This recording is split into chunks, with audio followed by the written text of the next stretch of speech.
Hola, muy buenas tardes, estimados televidentes y radioyentes. Hoy, 13 de agosto del año 2015, los hemos convocado para hablar de Fidel y las ciencias, a propósito del 89 cumpleaños, felicidades comandante, que está cumpliendo hoy aquel a quien su compañero de batallas Ernesto Che Guevara llamó ardiente profeta de la aurora, en un poema premonitorio antes de partir en el Granma a conquistar toda la justicia en Cuba. Vamos a dedicar nuestra mesa redonda de hoy a hablar de uno de los temas en que más se puede decir que Fidel ha visto y previsto la necesidad de las ciencias para el futuro de un país, especialmente de un país como el nuestro del tercer mundo. Nos acompañan de manera especial el doctor Ismael Claraxer, presidente de la Academia de Ciencias de Cuba. Gracias, profesor, por acompañarnos. El doctor Agustín Laje Dávila, director del Centro de Inmunología Molecular de la capital cubana, también gracias por estar. La doctora Undina León Díaz, directora del Centro Nacional de Sanidad Agropecuaria, el CENSA de La Habana, gracias también por acompañarnos. Y por vía telefónica estará el destacado intelectual cubano Fernando Martínez Heredia, Premio Nacional de las Ciencias Sociales. Hablamos hoy de ciencias, del aporte, de la visión, de la originalidad del modelo cubano de desarrollo de las ciencias, que también se ha inscrito con un modelo destacado a nivel mundial. De eso y del papel central del líder de la Revolución Cubana en ese desarrollo estaremos hablando. Acompáñenos en la mesa redonda de hoy. Y en hermosa coincidencia con el tema que nos hemos planteado para nuestra mesa redonda de hoy, amanecimos con una nueva reflexión del comandante en jefe Fidel Castro bajo el título La realidad y los sueños, a la que le doy lectura de inmediato. Dice Fidel: escribir es una forma de ser útil si consideras que nuestra sufrida humanidad debe ser más y mejor educada ante la increíble ignorancia que nos envuelve a todos, con excepción de los investigadores que buscan en las ciencias una respuesta satisfactoria. Es una palabra que implica en pocas letras su infinito contenido. Todos en nuestra juventud oímos hablar alguna vez de Einstein, y en especial tras el estallido de las bombas atómicas en Hiroshima y Nagasaki, que puso fin a la cruel guerra desatada entre Japón y Estados Unidos. Cuando aquellas bombas fueron lanzadas después de la guerra desatada por el ataque a la base de Estados Unidos en Pearl Harbor, ya el imperio japonés estaba vencido. Estados Unidos, el país cuyo territorio e industrias permanecieron ajenos a la guerra, pasó a ser el de mayor riqueza y mejor armado de la tierra frente a un mundo destrozado, repleto de muertos, heridos y hambrientos. Juntos, la URSS y China habían perdido más de 50 millones de vidas, sumadas a una enorme destrucción material.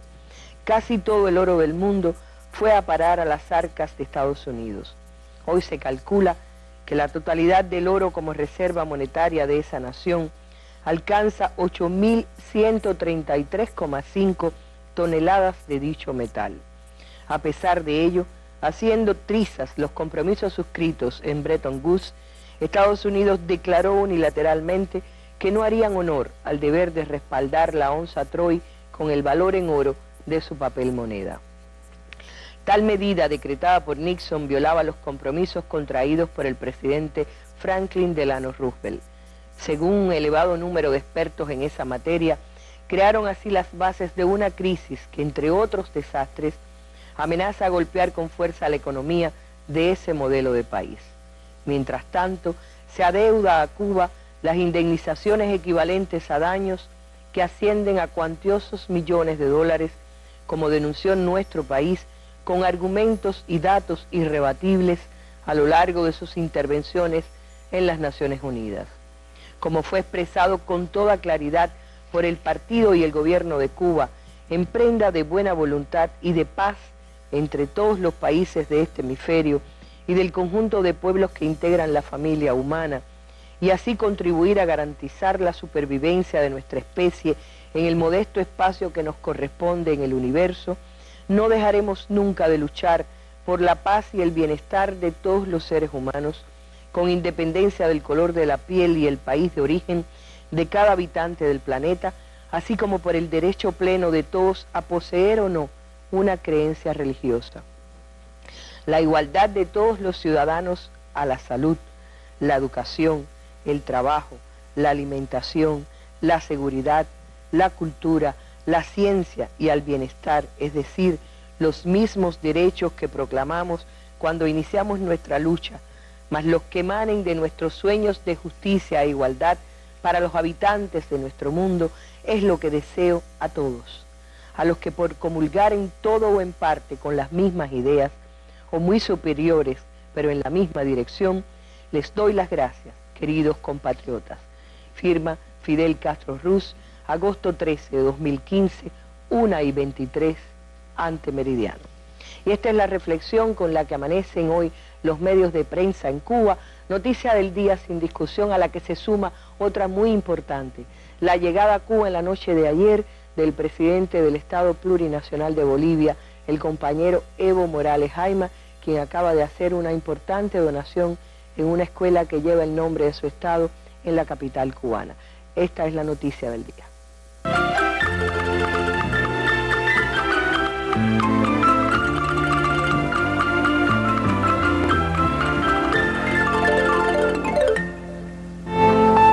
El futuro de nuestra patria tiene que ser necesariamente un futuro de hombres de ciencia, tiene que ser un futuro de hombres de pensamiento, porque precisamente es lo que más estamos sembrando. Lo que más estamos sembrando son oportunidades a la inteligencia. Cuba necesita mucho de los hombres de pensamiento, sobre todo de los hombres de pensamiento claro, no solo hombres que hayan acumulado conocimientos, hombres que pongan sus conocimientos del lado del bien, del lado de la justicia, del lado de la patria.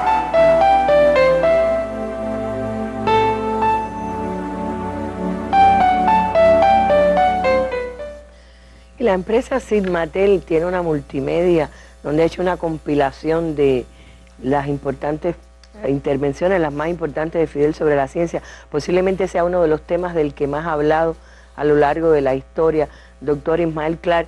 Yo sé que algunas, sobre todo mujeres que ya van siendo mayoría en la ciencia, suelen decir de hombres y mujeres de ciencia, pero indudablemente él se refería al ser humano. Sí, claro. Bueno, buenas tardes, Arlene, buenas tardes a toda la teleaudiencia. Ante todo, quiero expresar que es un verdadero honor formar parte de este panel, de esta mesa.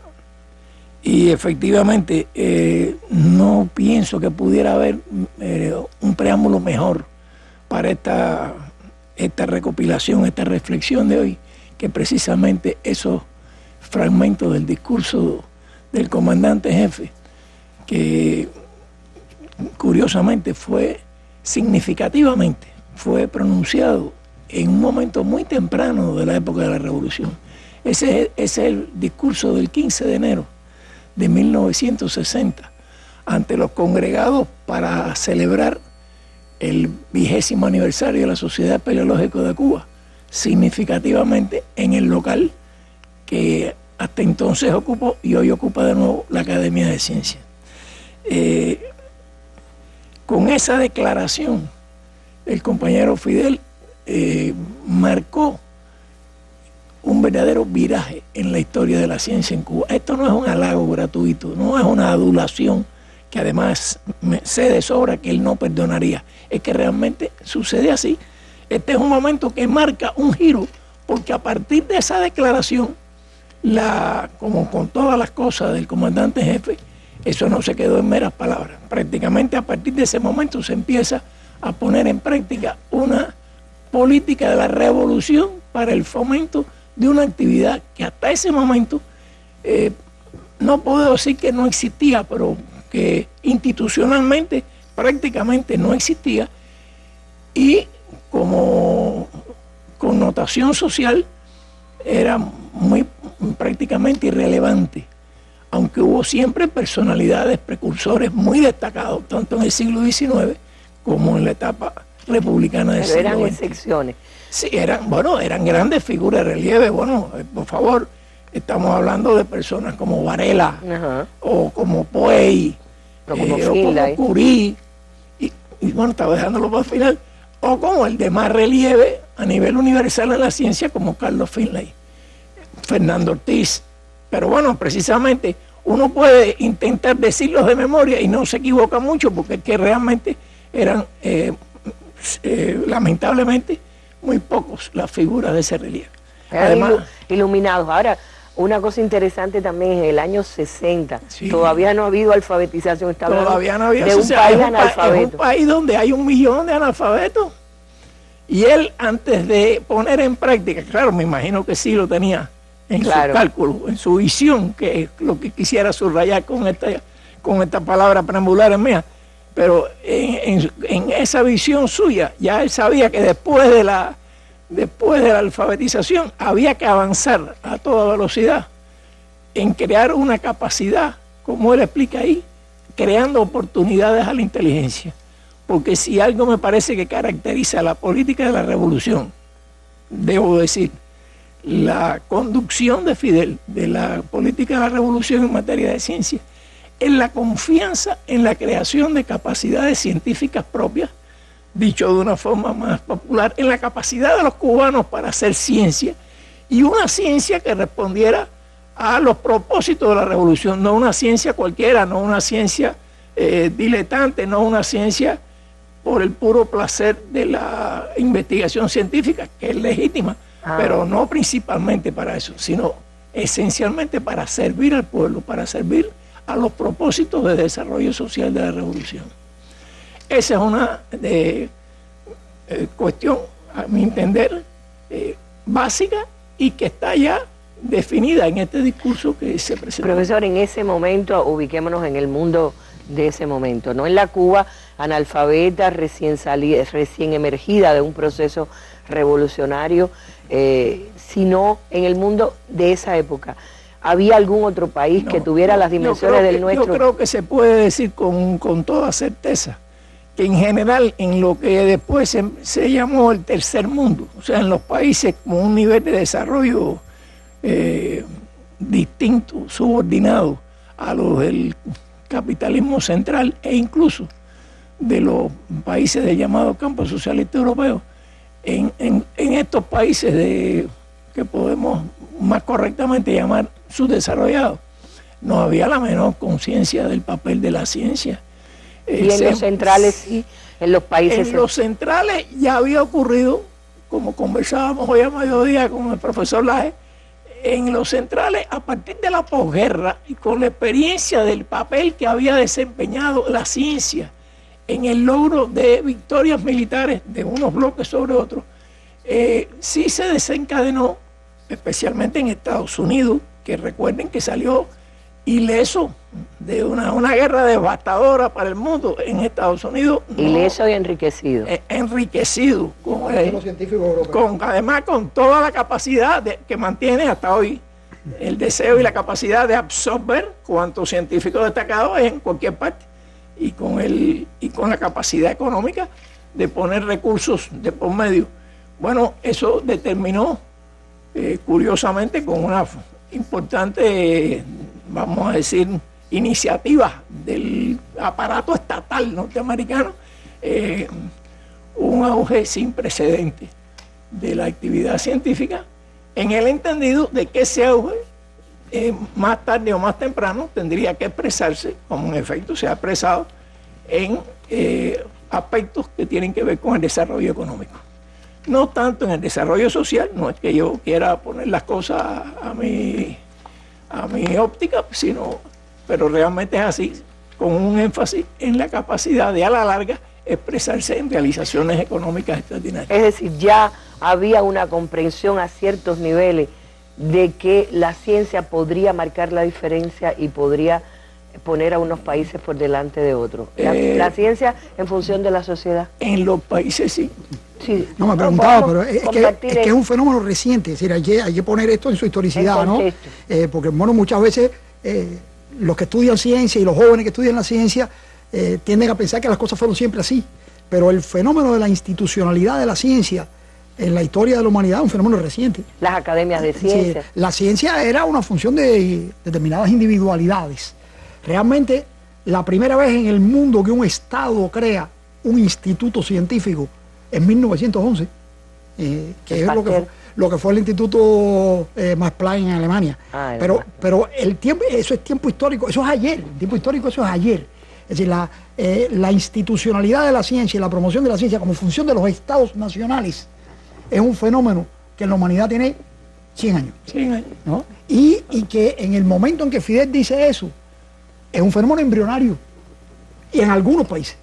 ¿Qué cosas destacaría usted de esa labor de Fidel construyendo una política de ciencia en Cuba y sus resultados hasta hoy? Bueno, se pudieran decir varias cosas, pero voy a tomar como predilecta, por mi parte, la capacidad de crear personas con la capacidad científica necesaria y con el nivel de conciencia del uso de sus conocimientos apropiados para convertir la ciencia en un instrumento de la dinámica social de la revolución. Hay una cita por aquí que si me permite, sí, cómo no, si me permite la digo, que un poco determina en un momento determinado él llegó a conceptualizar esto que yo estoy tratando de expresar. Y hace mucho rato, en 1981, expresó en un contexto apropiado que para tener acceso a la producción moderna y dominar las tecnologías avanzadas, es imprescindible instruir a los hombres y mujeres que las van a manejar, formarlos para el mayor conocimiento de sus especialidades y dotarlos de una conciencia social, patriótica e internacionalista que permite realizar tanto los proyectos económicos y sociales propios como contribuir al desarrollo de la parte de la humanidad más urgida y que sufre en peor grado las consecuencias del pasado colonial. Es una frase que a mí realmente me apasiona y que yo me he atrevido a decir por ahí, que caracteriza lo que yo también me he atrevido probablemente producto de mi admiración por la figura que estamos comentando, como la expresión cimera del fidelismo en la ciencia. Es un programa, ese párrafo es un programa. Pero hay una cosa interesantísima. Usted se puede incorporar también, doctora, a este diálogo que ha suscitado las palabras de Ismael Clark, pero un poco el hecho de que ya él habla en el año 81, en que no tenemos todavía los grandes centros de polo científico, pienso en eso, estaban en embrión, pero no eran todavía un hecho, habla de carácter internacionalista, de la vocación de servir a la humanidad. Es decir, si él está pensando en crear un ser humano al servicio de la justicia, pero no solo en los límites de Cuba. Así es. Efectivamente, ese día la dijo en la inauguración del CENSA. Ondina la estaba diciendo por la mañana hoy. En el CENSA. En relación a las ciencias agropecuarias.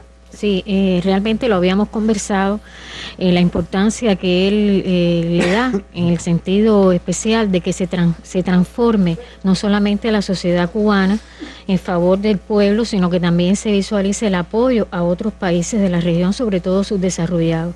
Un ejemplo de esto que se ha materializado y fue precisamente en un centro agropecuario, en este caso el CENSA, es como hoy en día este centro ostenta un altísimo reconocimiento de la Organización Internacional. Que es de la provincia de Mayabeque y no de La Habana, como yo dije, la vieja costumbre, ¿no? Exactamente. Esta altísima distinción, como le comentaba, de la Organización Internacional de la Salud Animal, de ser un centro colaborador para reducción del desastre sanitario, realmente ha permitido que el centro que él soñó, que él desde la década en 1969 él soñó, se expresara ya a nivel internacional, de forma solidaria. Nosotros brindamos mucha formación de posgrado, brindamos servicios, atendemos solicitudes de estas organizaciones internacionales y realmente creo que esta es una forma también de materializar esa idea que usted planteaba al inicio. Claro, bueno, estamos hablando y puede parecer un poco desordenadamente así, pero me interesa que intercambiemos también sobre algunos de los análisis que han hecho los propios doctores que nos acompañan en relación con el papel central de Fidel en el diseño de una política científica propia, original, cubana, pero que estuviera también al servicio de las mayores necesidades de los seres humanos y de los pueblos con menos desarrollo. Vamos a recordar un momento especial de nuestra mesa redonda, que también se dedicó a una persona muy vinculada a la ciencia y muy vinculada al papel de Fidel en la ciencia cubana. Los científicos, ¿cómo lo hemos hecho? Bueno, creo que con la voluntad, la dedicación y la formación que ha garantizado la propia obra revolucionaria, porque la ciencia y la técnica no es nada más que una obra genuina de la revolución, y los científicos lo único que hemos tratado es poner un granito de arena en esa guerra tan cruel como es una guerra biológica, preparándonos también los científicos en el laboratorio con las técnicas más modernas, con los conocimientos más avanzados, sobre todo para darle una respuesta rápida que garantice la continuidad de la obra maravillosa de nuestra revolución cubana y de este socialismo, porque si analizamos casi la regularidad de cualquiera de las batallas, tanto en el dengue como en el trispalmo, como en la fiebre porcina, sin la participación de nuestro pueblo, de nuestras organizaciones, de movilizar todas las capacidades de nuestra sociedad, es imposible enfrentar una epidemia si no participa toda la población y toda la sociedad. Y eso nada más que se puede hacer en el socialismo. Usted lo vio aquí, en la Mesa Redonda. Y justamente hemos querido recordar esto que comentaba la doctora Roselena Simeón, para extendernos un poquitico más con Ondina también en torno al CENSA, al Centro Nacional de Salud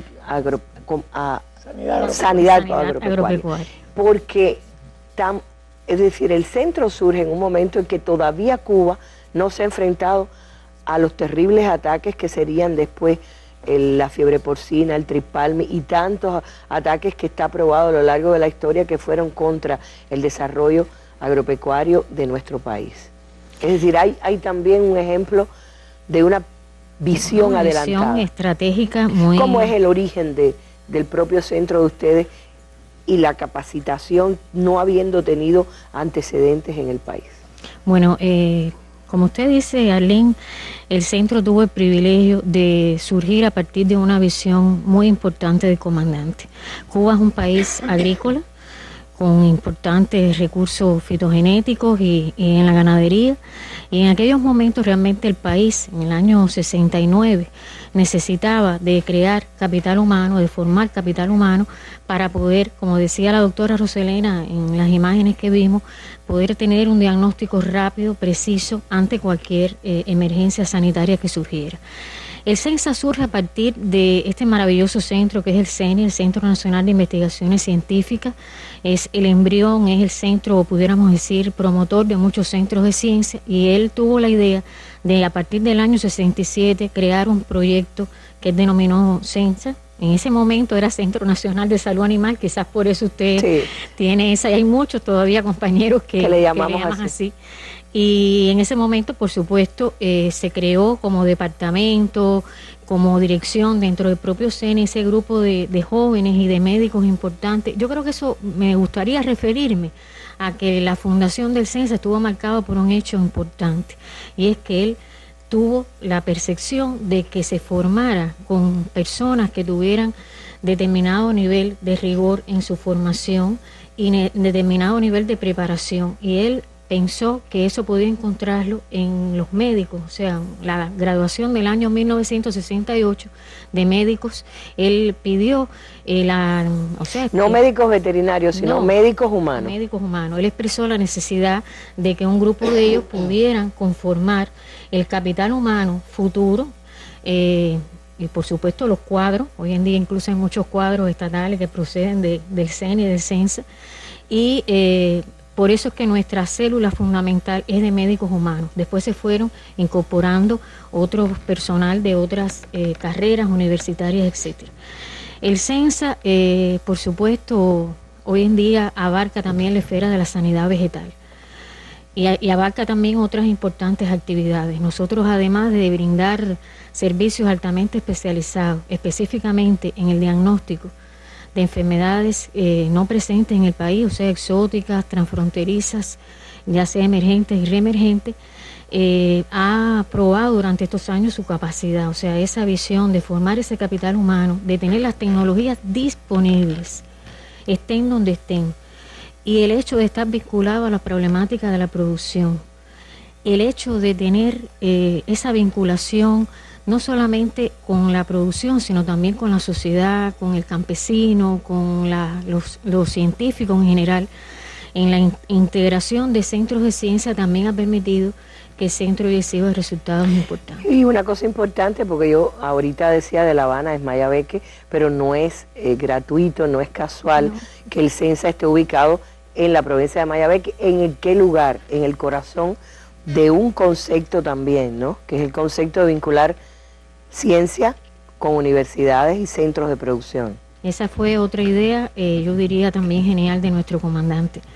Y es que él decidió que las instalaciones finales, ya las definitivas, se establecieran en la provincia Antigua Habana, ahora Mayabeque, precisamente en un lugar donde había mucho, y existe todavía, por supuesto, mucho desarrollo agrícola, ganadero, y que además estaban enclavados otros centros de ciencia y la Universidad Agraria. Entonces él visualizó un complejo que hoy en día, para suerte nuestra del país, tenemos un complejo científico docente productivo, donde está la Universidad Agraria de La Habana, está el Instituto Nacional de Ciencias Agrícolas, el Instituto de Ciencia Animal, que por cierto está al cumplir su 50 aniversario, que todos nosotros compartimos tecnologías, compartimos conocimientos, formamos capital humano, ese interés tan grande que tiene el país de tener capital humano preparado para cualquier situación.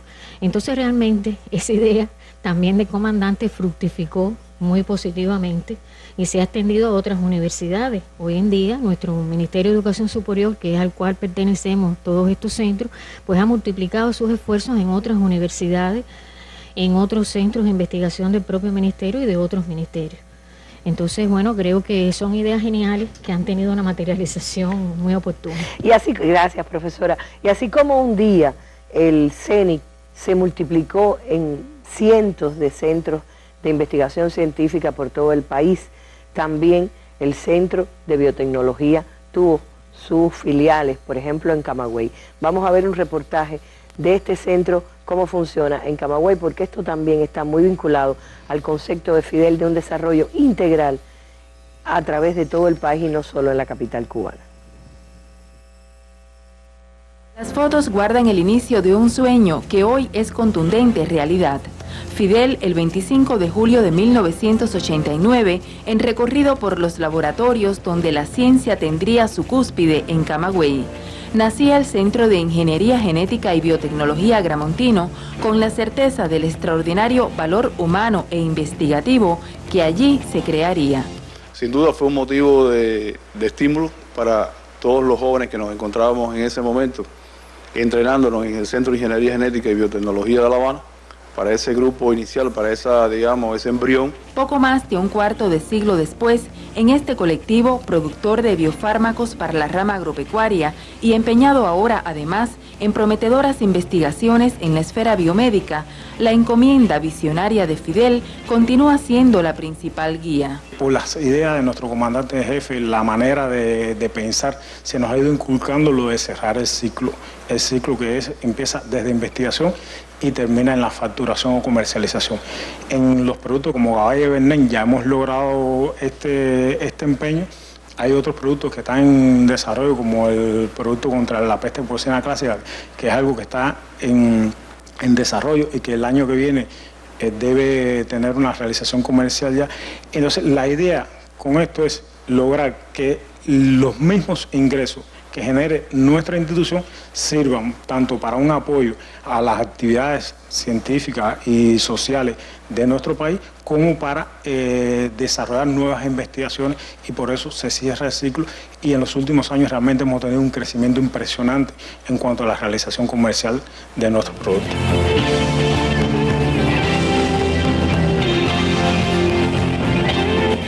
Fidel Castro, para la biotecnología y la ciencia cubana, ha sido y será siempre el padre de la ciencia. En Camagüey, María del Carmen Fuentes, Sistema Informativo de la Televisión Cubana.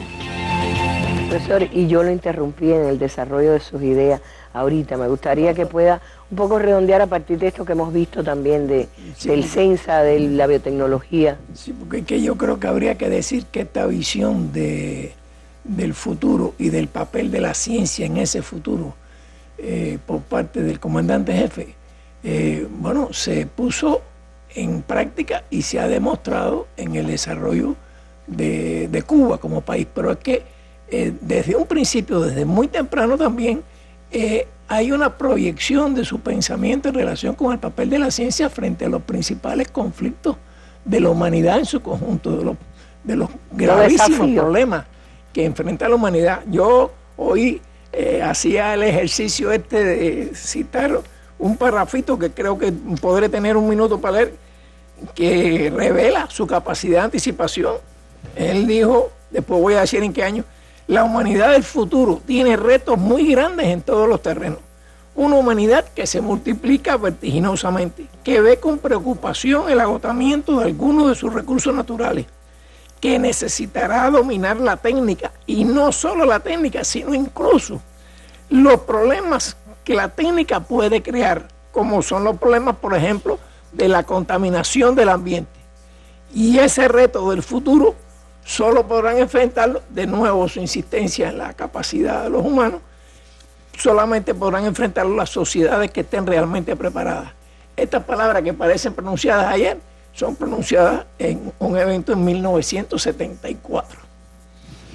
Y si fuéramos a pensar en las realidades de hoy, esa visión la actualizó hace unos pocos años más, cuando dijo que las nuevas generaciones van a tener realmente muchas más dificultades, más problemas que más desafíos que esta generación.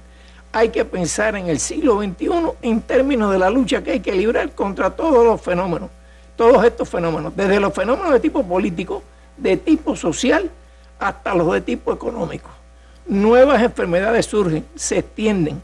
El cambio de clima impone a los hombres una lucha tremenda, y muy especialmente a los científicos, en los dos aspectos. Vuelvo a repetir, en este caso está hablando de nosotros, en nuestro papel en el mundo, de investigaciones y de asimilación de la experiencia de lo que han hecho otros países.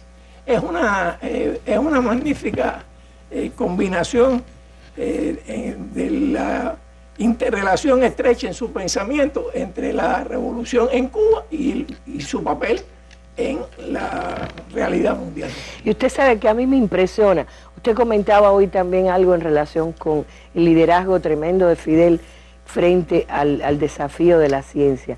Y cuesta trabajo decir, no es común que los políticos logren un liderazgo ante los científicos, porque suelen acercarse tangencialmente al científico por cuanto lo necesitan.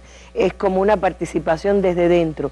Y yo diría que también impresiona la diversidad de temas en los que él toma la delantera para acercarte a estos asuntos que pueden parecer hasta de pura recreación y tienen que ver con la ciencia. Y es el caso del Acuario Nacional de Cuba. Hace unos pocos años, después de su enfermedad, reapareció de manera impresionante, y del lugar que apareció fue exactamente el Acuario Nacional. Del vínculo de este centro, que es un centro de ciencia y de recreación también para el pueblo, vamos hasta allá ahora con este reportaje. Cuando hace un tiempo fue visto por primera vez un ejemplar de pez león en costas cubanas, las alarmas saltaron en toda la isla. Inmediatamente que se detectó que el pez león invadió a nuestro país, ya más de mediados del año 2000, comenzó a crearse un grupo nacional donde el acuario ha figurado como el centro de la parte científica. Hemos mantenido al gobierno de nuestro país al tanto de toda la evolución de la invasión del pez león, de las afectaciones que pueda provocar, pero también a la población, porque una de las principales acciones para manejar y controlarlo es pescarlo y comerlo. Más allá de ser un espacio para el ocio y el divertimento, su función trasciende esta categoría, y bien lo definiría Fidel en el año 2002 durante la inauguración de las nuevas instalaciones. Esta institución que hoy inauguramos es un centro recreativo, desde luego, pero es un centro educativo y es un centro científico. La relación que ha tenido siempre el comandante con este centro puede decirse que es muy cercana, por cuanto se ha preocupado por mucho nuestro desarrollo, se ha preocupado también por la actividad que hacen los niños. El comandante nos trazó un criterio para ejecutar los talleres de verano, para ejecutar los cursos de universidad para todos. Con más de 52.000 muestras de 3.000 especies diferentes, el acuario atesora una de las mayores colecciones de la región, entre las que se destacan los corales pétreos, punto de referencia para futuras investigaciones. Empezamos a estudiar la afectación, ya sea antrópica como natural, sobre los arrecifes. Estoy hablando de zonas donde se pescaba, zonas turísticas, zonas donde era más frecuente el paso de huracanes. Su trabajo a lo largo de los años ha permitido acumular una extraordinaria experiencia en materia de educación ambiental. Y aunque no lo parezcan, estos jóvenes aprenden a través de cursos de verano sobre las ciencias del mar. Tenemos un programa de educación ambiental que desde el año 1994 se consolidó, que tiene muchas modalidades y de entre ellos tenemos el Círculo de Interés Conozcamos el Mar. Círculo de Interés que tiene una marcada influencia en la formación vocacional de los niños, porque pensamos que el acuario tiene como misión formar los futuros hombres de ciencia.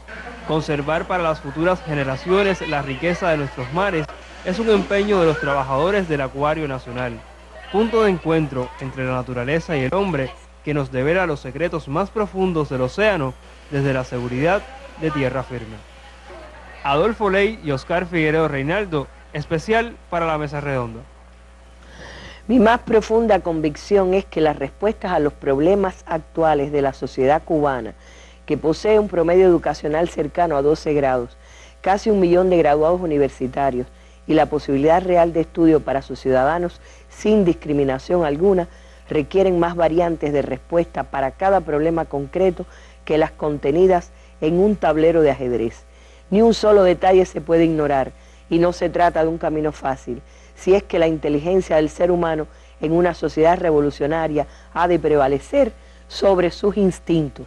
Por eso me parece tan importante que en esta mesa no falte el papel central de las ciencias sociales, de las ciencias humanísticas, y por eso le hemos pedido a Fernando Martínez Heredia, que no pudo estar físicamente en la mesa, que nos haga su reflexión a través de la línea telefónica. Fernando, un saludo desde la mesa. Buenas tardes, línea, a todos los que están escuchando. Queremos tu reflexión sobre esto, el papel de Fidel en el desarrollo de una ciencia diversa, múltiple, pero con importancia hacia todas las ciencias, sin menospreciar ninguna. Mira, yo pienso que el joven pensador Fidel Castro tuvo que elegir ante la situación y las necesidades de Cuba.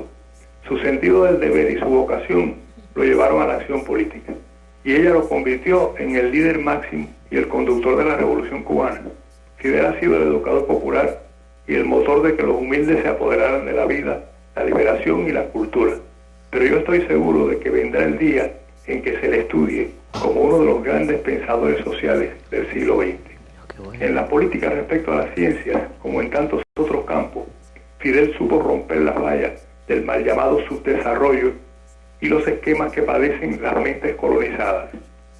Fui uno de los jóvenes que recibió de él una influencia decisiva para intentar el desarrollo de una filosofía de la revolución cubana.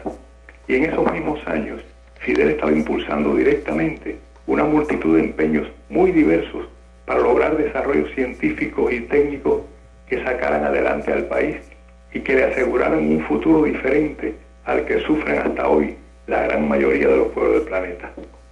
Aquí no es posible ni siquiera abordar los temas más importantes, como serían las inversiones sistemáticas en educación general y en investigación científica, o la política tan audaz que tuvo en la formación de médicos. Fidel supo siempre enfrentarse a una cantidad agobiadora de tareas cotidianas de muchos tipos, pero con su mente y su estrategia apostándole al futuro. Sería muy positivo para la formación actual de quienes tendrán que enfrentar los peligros y las necesidades de Cuba y sacarla adelante, recoger bien y ofrecerles de manera seria y organizada la historia y los datos principales de la estrategia y la política para las ciencias del revolucionario socialista Fidel Castro. Oh, excelente, Fernando. Yo creo que no se te puede preguntar más. Creo que has dicho en síntesis. Aquí estábamos todos acompañándote con afirmaciones. Sí, bueno, yo estoy a la orden siempre. Gracias, Fernando, gracias. Muchas gracias por tu reflexión para nuestra mesa redonda y hablamos de Fidel y la ciencia cubana, el aporte indudable del pensamiento, de las ciencias sociales, porque cuando Fidel hablaba de hombres de ciencia, hombres y mujeres de ciencia, estaba hablando de hombres y mujeres de pensamiento, como Fernando Martínez Heredia. Pero yo quiero recordar también una frase de los años 90, más bien concretamente del año 90, en la clausura de un congreso de la FEU, dijo Fidel, está teniendo lugar una explosión científica y mucha gente en el mundo comienza a reconocerlo.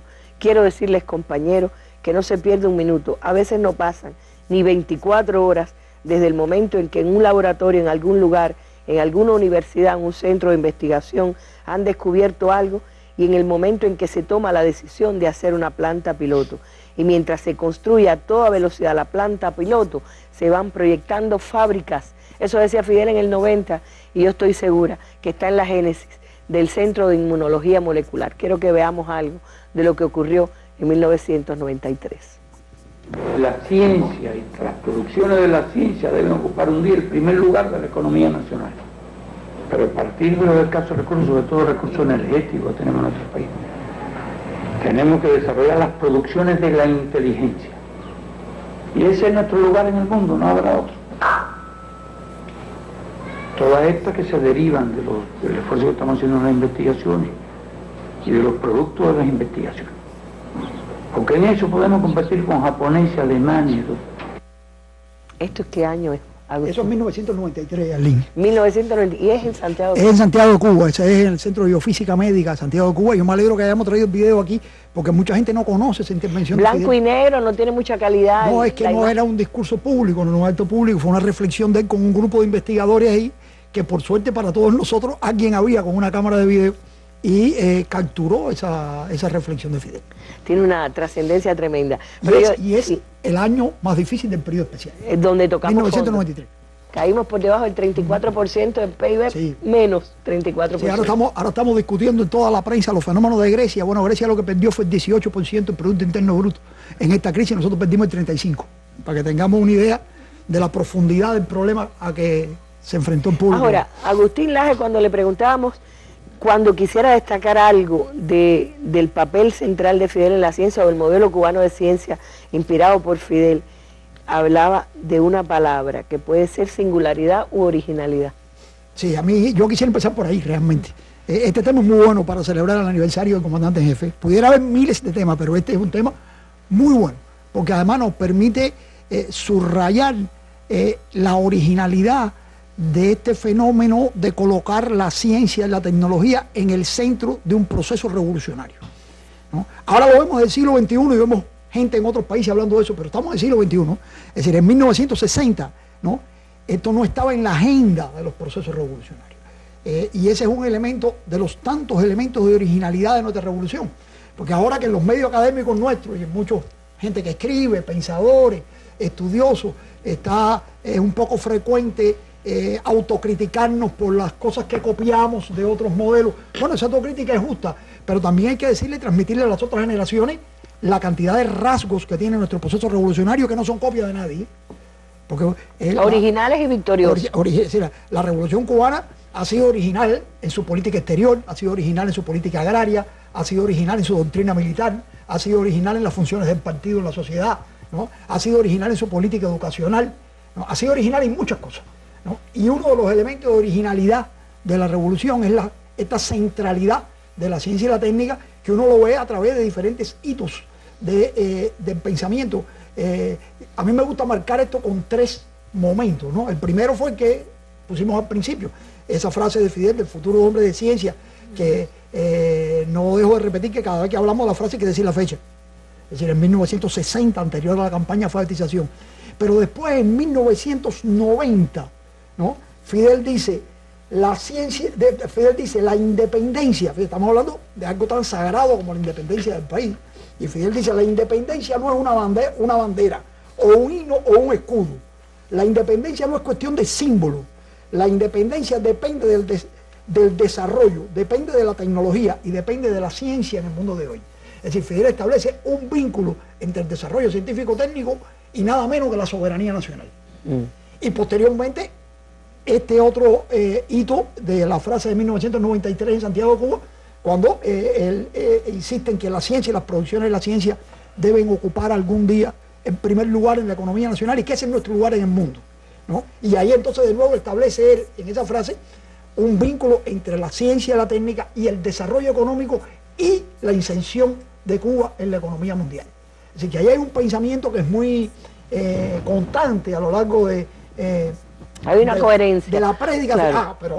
Esa es otra palabra importante, porque tú dijiste la palabra originalidad, ahora quiero poner la palabra coherencia, porque otro elemento a destacar es que no solamente estamos hablando del pensador, ¿no? que siembra ideas, es que siembra una ejecutoria, ¿no? Una ejecutoria práctica. Detrás de ese pensamiento o junto con ese pensamiento viene la campaña de alfabetización, viene las universidades en todas las provincias del país. Usted destacaba un elemento hoy en la conversación previa y decía que si no nos llama la atención que fuera un edificio tan bello el del CENIC, que fuera además un premio de arquitectura. Todavía hoy impresiona y es un edificio de 1965, ¿no? Que es otro hito. Aquí hay historias para hacer 10 mesas redondas, porque cuando se habla de la fundación del CENI, hay que decir que el CENI se inauguró en el 65, que los jóvenes no se acuerdan, pero fue el año de la limpia de bandidos en el Escambray. Era un año en que el país estaba en guerra, ¿no? Y ese fue el año que se inauguró el Centro Nacional de Investigaciones Científicas. Pero después vino el desarrollo de la biotecnología y después vino la Universidad de las Ciencias Informáticas. Es decir, la biotecnología, cuando estábamos en punto cero, por debajo del cero de la economía, sí. Y algunos decían, Fidel está loco porque está desarrollando tecnología del siglo XXI y nosotros estamos... En un momento que muy poca gente en el mundo ha hablado de biotecnología. De nuevo hay que poner las cosas en su contexto histórico. Ahora en cualquier país hablan de biotecnología y vienen presidentes, ministros, visitantes y hablan de la biotecnología. Pero realmente la primera institución de biotecnología que existió en el planeta se fundó en los Estados Unidos en 1977. Y el primer emprendimiento de la biotecnología cubana, que fue el Centro del Interferón, ¿no? Fue en 1981. ¿No? Realmente el despegue, 4 años después. El despegue de la biotecnología norteamericana es de los 80. El Centro de Ingeniería Genética nuestro es del 86. El Centro Inmunensayo del 87. Y es 10 años antes del despegue de la biotecnología de Europa, que es de los años 90. Fíjate que elemento de anticipatorio, ¿no? Pero además este fenómeno, porque quiero marcar originalidad y coherencia, porque esa es otra característica de lo que hemos aprendido de Fidel, ese nexo entre lo que se piensa y lo que se hace, ¿no? Y además una coherencia que se extiende al periodo especial, porque el periodo especial que viene después de la desaparición del campo socialista europeo y del reforzamiento oportunista del bloqueo norteamericano, más o menos 90 y de la Unión Soviética desaparece a finales del 91, ¿no? Pero bueno, la creación del CISMA del 94, ¿no? Y el Centro de Inmunología Molecular es del 94, ¿no? Del periodo especial es la Universidad de las Ciencias Informáticas, del periodo especial es el Polo Científico, del periodo especial es el concepto de reserva científica. Es decir, hay una serie de hitos en el desarrollo, en esta creación, y ahí voy a subrayar otro concepto, porque hablamos mucho de capital humano, y es correcto hablar de capital humano, pero hay que hablar también de la siembra de Fidel, de la institucionalidad de la ciencia. Ajá. Porque la ciencia no es una suma de personas, si la ciencia son procesos sociales, y a lo largo de la puesta en práctica del pensamiento de Fidel, hay un desarrollo de la institucionalidad de la ciencia en nuestro país que no tiene paralelo en otro país del tercer mundo. Ese elemento hay que marcarlo también. No sé si estos son los elementos que tú querías que dijera. Es importante decir que todo este proceso fue acompañado personalmente por Fidel. ¿Sí? Porque no es tampoco... Y en algunos casos conducido personalmente. Sí. No es, digamos, el lanzar una estrategia, el respaldarla con con políticas de gobierno, todo eso, pero es la presencia personal. Es decir, Fidel acompañó personalmente la producción del interferón, del primer interferón, la producción de la primera vacuna de la meningitis meningocócica, el enfrentamiento al dengue, ¿no? Es decir, hay muchas historias de resultados científicos que fueron acompañados personalmente con Fidel, discutiendo con los investigadores, informándose de todo, dando orientaciones. Es decir, el vínculo de Fidel con el desarrollo científico es algo extraordinario. Y de nuevo, Ismael decía, sí, no es adulación, es decir, los científicos no somos aduladores, lo que sí somos es apegados a la verdad. Y este papel de Fidel es una verdad. Yo quería destacar algo que me dijo también un cientista social, no precisamente cubano, Atilio Borón, tiene varios premios a nivel latinoamericano, y Atilio Borón decía, ¿quién nos escuchará cuando no esté Fidel presente? Porque decía que pocos líderes en el mundo tienen la capacidad no solo de hablar, sino de oír al científico, de oír al cientista social, de oírle sus análisis y sus reflexiones. Y yo recuerdo también, como una pequeña anécdota, haberlo escuchado una vez decirle a una representante del Banco Mundial que elogió que Cuba desarrollaba su capital humano, que iba a tener desarrollo por encima de otros, que iba a obtener recursos económicos, y él le respondió, perdóneme, pero para nosotros el capital que se gane con eso es como un producto o un subproducto, lo que nos interesa es el ser humano. Brevemente, un minuto para cada uno, si quisieran, algo que crean que se les quedó por decir antes de terminar nuestra mesa. Usted, Ismael. Bueno, yo no quisiera dejar de decir que yo sigo pensando hoy lo que me dejó en mi mente la intervención del compañero Fidel en la clausura del Fórum de Ciencia y Técnica, creo que fue el sexto foro, en 1991. Él dijo en aquel momento que nos electrizó a todos, que era precisamente en los momentos que tú acabas de narrar, se estaba desplomando la Unión Soviética, ya se había desplomado el campo socialista europeo, y él ahí ante un grupo de revolucionarios que estaban cumpliendo diferentes funciones relacionadas con la ciencia y la técnica, él expresó una confianza en el futuro que yo quisiera que me permitieran repetir. Él dijo aquella vez, y yo creo que como siempre tendrá razón, es que lo que tengamos en el futuro tenemos que crearlo nosotros, tenemos que conquistarlo con nuestros brazos, con nuestro sudor y con nuestra inteligencia. Podemos llegar a hacer mucho y podemos llegar muy lejos, porque tenemos lo que no tienen otros, la cantidad de talento acumulado en nuestra sociedad, la cantidad de inteligencias desarrolladas. Esas inteligencias desarrolladas como resultado de la política que él anunció en 1960. Doctora Ondina. Bueno, yo resaltar que ese acompañamiento del comandante desde el año 1969 en que se creó el Centro Nacional de Sanidad Agropecuaria ha sido vital para que los jóvenes hoy en día tengan muy presente algo que él expresaba en ese discurso tan importante de inauguración de sus instalaciones en 1980, de que él pensaba que el científico cubano debía ser un hombre modesto, sencillo, consagrado a los problemas de la sociedad, no solamente del país, sino del mundo. Yo creo que el ejemplo de él es primordial y por lo tanto todos los científicos hemos seguido esa experiencia y ese deseo. Hoy decía Agustín Laje que más que hablar de anécdotas había que hablar de conceptos, porque no es posible en una mesa redonda contar todas las historias que hablarían del papel central de Fidel en la ciencia cubana, que es lo que también nos sostiene. Pero me gustaría que usted cerrara nuestra mesa redonda de hoy con menos de un minuto que nos queda. Para eso voy a usar el minuto que me diste, porque realmente anécdotas de la participación personal de Fidel en el desarrollo científico hay miles. Podemos estar haciendo horas debatiendo. Pero el problema no seríamos superficiales si nos quedáramos en las anécdotas. Hay que ver los conceptos.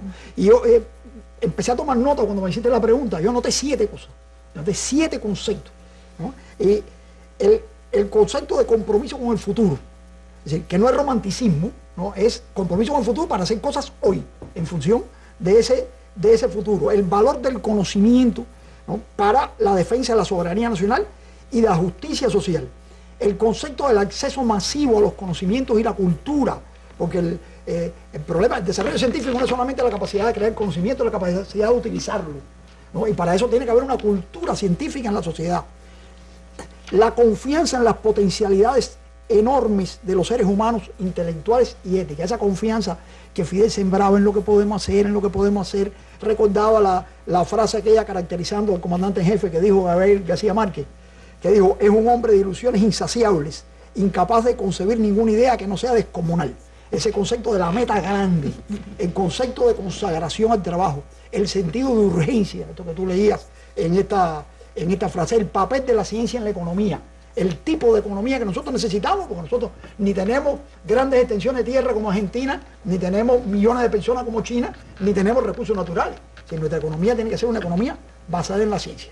Y por eso la última frase, sé que me estás apurando, ¿no? Pero la última frase que quisiera dejar dicha aquí, ¿no?, es que estas reflexiones que estamos haciendo aquí no son reflexiones sobre el pasado, parten del pasado, pero estas son reflexiones sobre el futuro.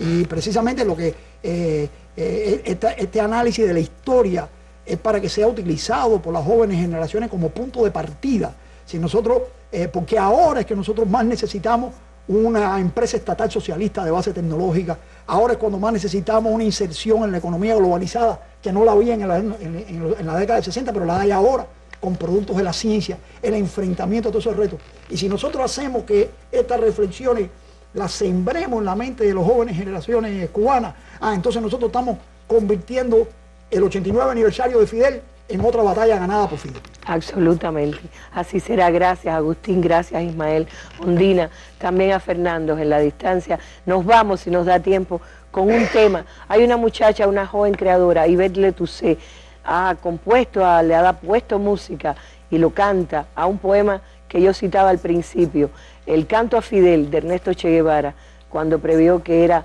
ardiente profeta de la aurora. Con este videoclip que hemos preparado, o pequeña graficación de esta canción, nos vamos hasta un nuevo encuentro, felicitando en nombre de todos los que nos han hecho llegar su mensaje. Muchísimas felicidades, mucha salud, comandante. Vamos, ardiente profeta de la aurora, por recónditos senderos inalámbricos, a liberar el verde caimán que tanto amas. Vamos, derrotando afrentas con la frente plena de martianas estrellas insurrectas, podremos lograr el triunfo o encontrar la muerte.